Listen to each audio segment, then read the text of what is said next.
What's going on, everybody? YL from rebelears.com here again with another episode of YL's Weekly Recap.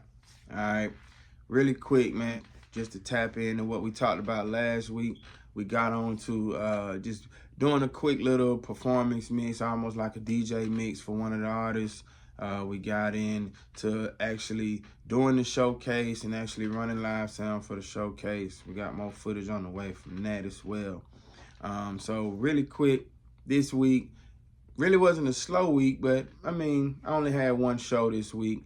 I actually got a good amount of shows coming up this week, so my next week recap should be a whole lot more exciting. But this week, I had a show, did some audio at a college for their very first day of school. So that was cool. Doing events at colleges is always kind of weird and kind of funny at the same time. Just the small things like walking down the sidewalk and you're pushing road cases, unloading trucks, and school is still going on. And when I tell you, man, a lot of the students, a lot of the kids, they're just like oblivious to what's going on around them.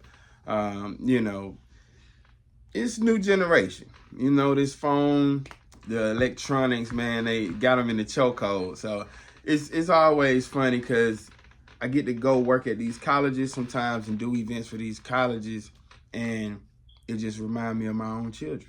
I have teenagers, so it reminds me of my own children, seeing these college students and me being able to wonder how my children will be once they get to college as well. So it's quite funny, but it's also hilarious because at this particular college, there's a lot of freshmen, right? They have a really large freshman class, so they're not able to drink. A lot of the music might not have cursing in it, so it's quite funny, man. It's quite hilarious.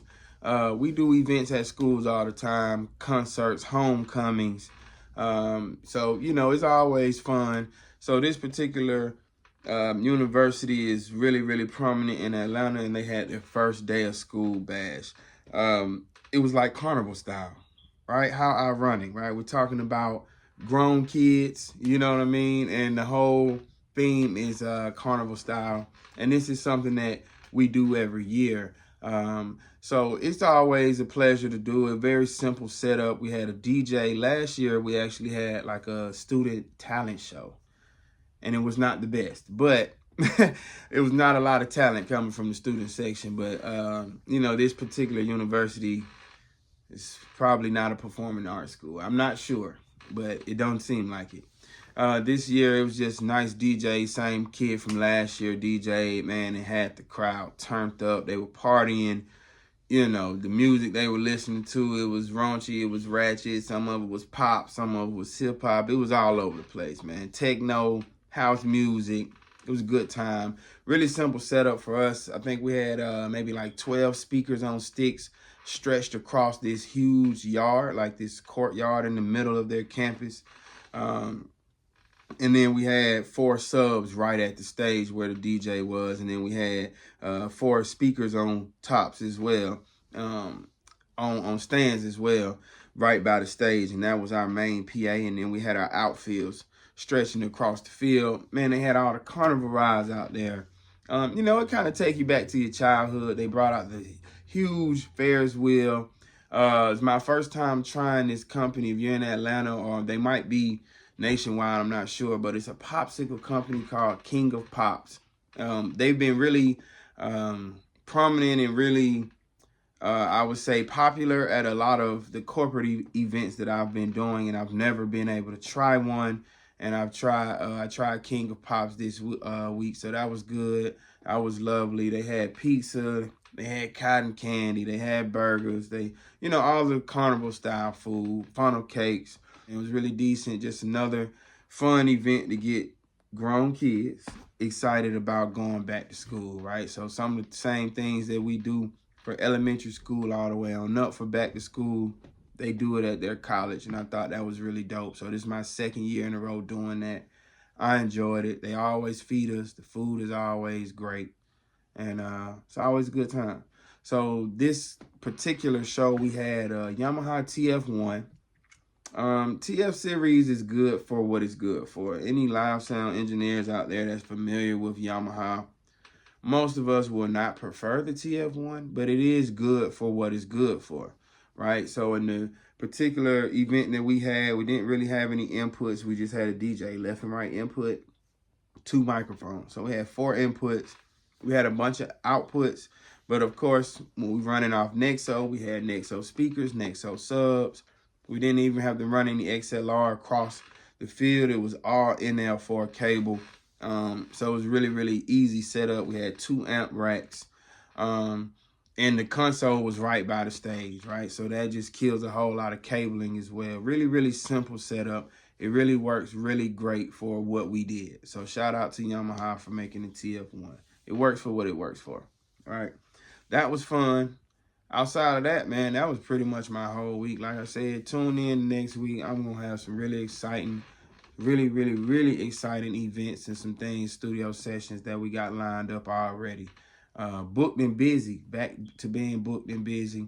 A lot of times in the live sound industry where I'm at in Atlanta, when you're contracting, it kind of slows down in the summertime because a lot of us thrive off of corporate events, and a lot of corporate companies don't throw events in the summer because they're on vacation, right?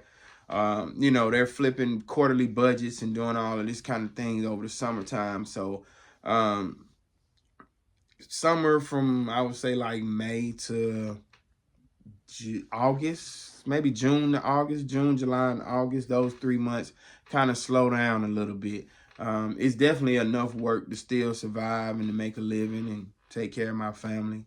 But coming up into these next months, I'm already booked crazy all the way up until December. So it's going to be some really, really exciting events coming through September and October. So y'all keep tuning in to YL's weekly recap. Stay inspired. Keep chasing that audio journey. I do it every single day. I did 1 show this week, and I still made enough to pay my bills for the week, right? So the audio industry is out here for you. I started out going into studio and just trying to learn how to record and mix. That's the reason I went to SAE, and going to school for audio opened my eyes to live sound. Never thought about live sound. Grew up in the church, so I was always around live sound. My dad plays instruments. My brother played instruments. I played a few, right? My mom sung. So I grew up around live sound, but I never thought about making live sound a career. I was a studio guy. And I would tell you right now that live sound is definitely the way to go. If you're looking for good money, you get to make your own hours. You get to learn and work on some of the top of the newest gear. You know, if you're into traveling, you get to tour, man. There's so much you can do in live sound. So keep that up. Of course, you know, I got some studio sessions on the way. We booking some right now as we speak for next week. So I have some more studio tales for y'all as well. Keep tuning in. And until next time, refuse to sound ordinary.